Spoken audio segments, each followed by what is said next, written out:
Ma loodan sinu enda huvides, et sa pole kunagi kuulnud Bonnie Bluest. Aga kui see nii on, siis ma hakkan su elu rikkuma ja räägin sulle täpselt, kes ta on, sest see on üks interneti kõige hullematest lugudest ning see erineb veidi sellest tavapärasest sisust, mida me tavaliselt teeme. Aga kui me tõesti väidame, et tahame läänt kaitsta ja oma väärtuste eest seista, siis peame ka vaatama, kus lääs on valesti läinud. Ja ma ei usu, et oleks paremat näidet sellest kui Bonnie Blue ise. Nüüd, nende jaoks, kes ei tea, ta on täiskasvanute meelelahutaja. Ei, ta ei ole drag queen. Ta on täiskasvanute meelelahutaja. See tähendab, teate küll, see kõige vanem amet maailmas, kui te mõistate, mida ma silmas pean. Igatahes ta on ilus, ta on blond, ta on provokatiivne, talle meeldib tähelepanu saada, talle meeldib meelelahutus ja nüüd on ta avastanud, et on rase. Rase, ütlete teie. Kuidas see võimalik on? Noh, see on sellepärast, et ta otsustas magada 400 mehega ilma kaitsevahenditeta seksides. Jah, ta tõesti tegi seda. Ja nüüd, kui ta on rase, on ta otsustanud oma beebit tähistada kõige uskumatumal moel, mida sa ette suudad kujutada. Seksides oma beebipeol veel rohkemate meestega. Ja ma sooviksin, et see oleks liialdus, aga see ei ole, see on jälk. See on alatu ja me hakkame sellest rääkima. Tere tulemast saatesse Vastulöök, mina olen teie saatejuht Meira ka. Kindlasti vajutage tellimisnuppu, pange videole meeldib ja tehke kõik, mida vaja.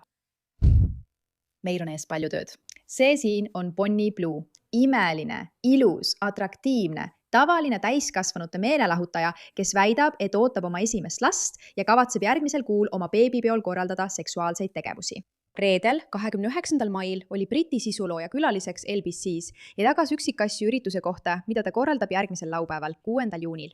Ma kutsun avalikkuse üles muutma oma beebipeo kuldseks dušiks, ütles Bonnie LBC saatejuhile Shilai Fogartile, kes vastas, et tunneb end ebamugavalt. See on ju sinu laps, ütles Fogarti umbes 26 sekundi paiku allolevas videos. Jällegi, minu keha, see on minu valik, rõhutas Bonnie enne lisamist.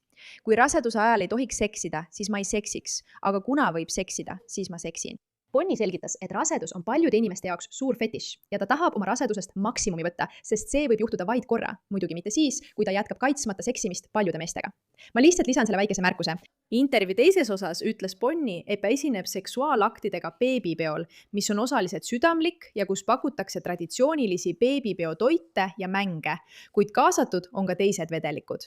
OnlyFansi mõjutaja kirjeldas lapse isa kui üht paljudest, olles varem avaldanud, et jäi rasedaks pärast seda, kui magas filmitud üritusel 400 mehega. Sellepärast kogusingi tol päeval DNA-proovid. Minu jaoks on seekord oluline meeles pidada rohkemat kui ainult nende peenise suurust. Seetõttu võtsin nende DNA-proovid ja kontaktandmed, ütles Bonnie raseduse avalikustamise YouTube'i videos.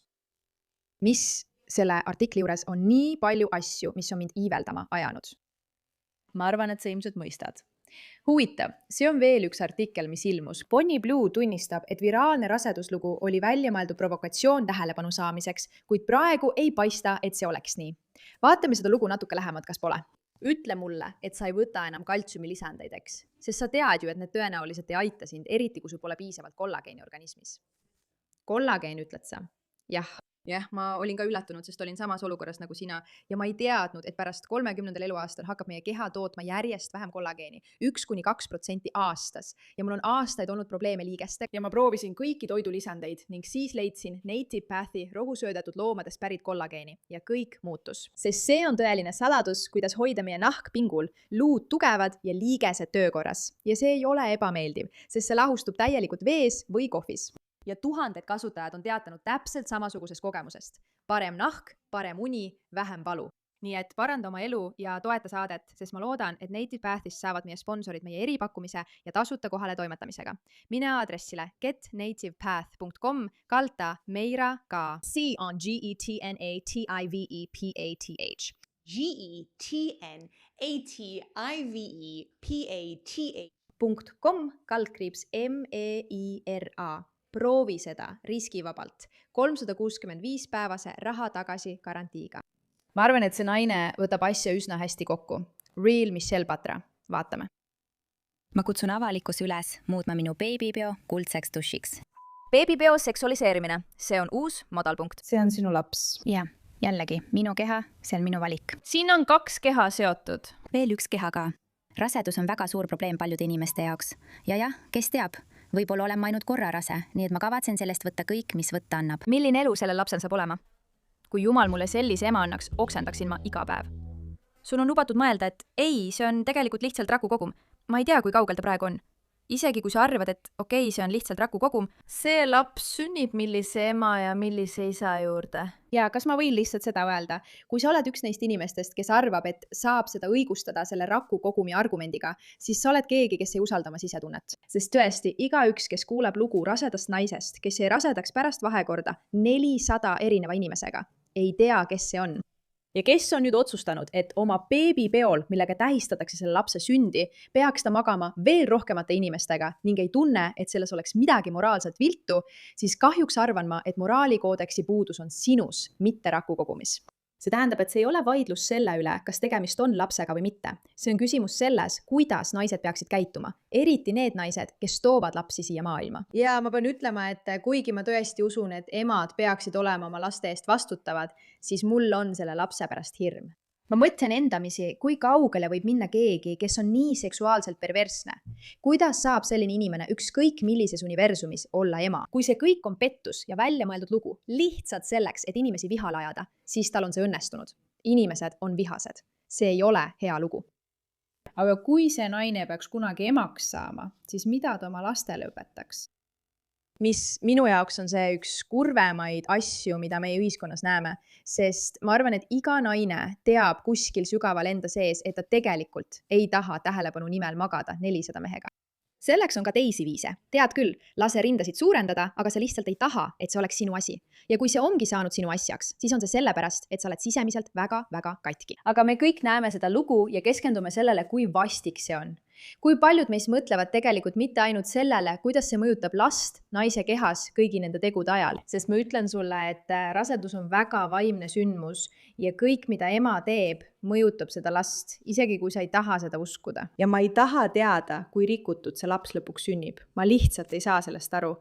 Ja isegi kui te ütlete, et see on mingi fetiš, siis see on vale, kallid inimesed.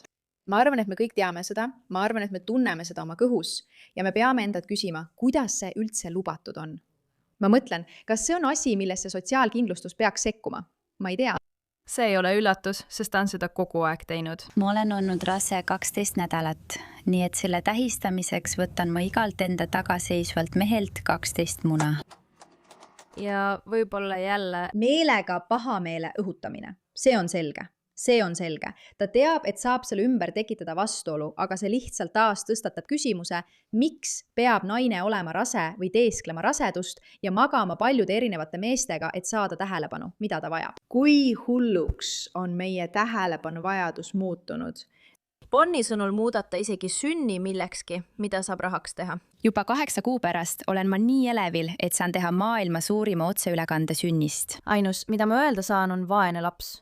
See on uskumatult häiriv. Ma tõesti ei arvanud, et asi võiks hullemaks minna. Loodan imele, et selle lapsega saab kõik korda. Mina ka. Ja kui te kutid mõtlete, siis isegi kui see on võltsrasedus, mis minu jaoks tundub väga tõeline, siis just nii ta ongi oma raseduse ajal käitunud.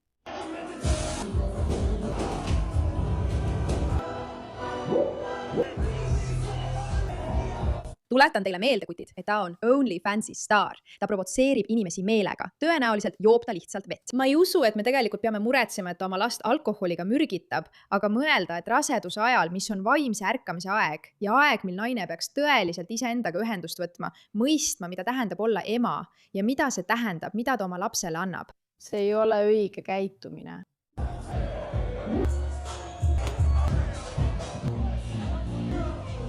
Järgmisel korral ma teen seda.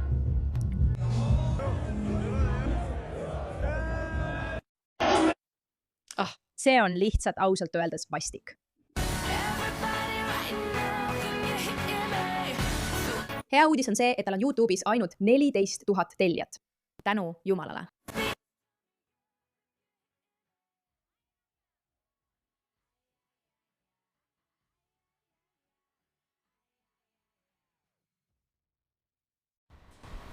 Mulle meeldib see. Ma olen lihtsalt tüdruk, nii et mul on raske riietust leida. Ja kui sa ei teadnud, siis ma olen rase. Aatša, ma juhin seda nagu nukku. Mind tõesti huvitab, kas see beebi, kas see on võltskõht? Kas sa saad aru? Mina ei saa aru. Aia, ma puhisen sellega. Tere, sina oled Bonnie Blue. Jah. Ma tahan ka pildile jääda. Muidugi, sa võid küll. Näed, see ongi osa probleemist. Miks sa tahaksid olla pildil koos sellise tüdrukuga? lihtsalt leia mulle üks hea põhjus, miks keegi, ükskõik kes, tahaks olla pildil koos sellise tüdrukuga. Mina ei taha olla pildil koos sellise tüdrukuga, seda tean ma kindlalt. Oh, sa poiss, igatahes siin ongi maailm end leidnud ja mulle see eriti ei meeldi. Aitäh, et sellele tähelepanu pöörasid.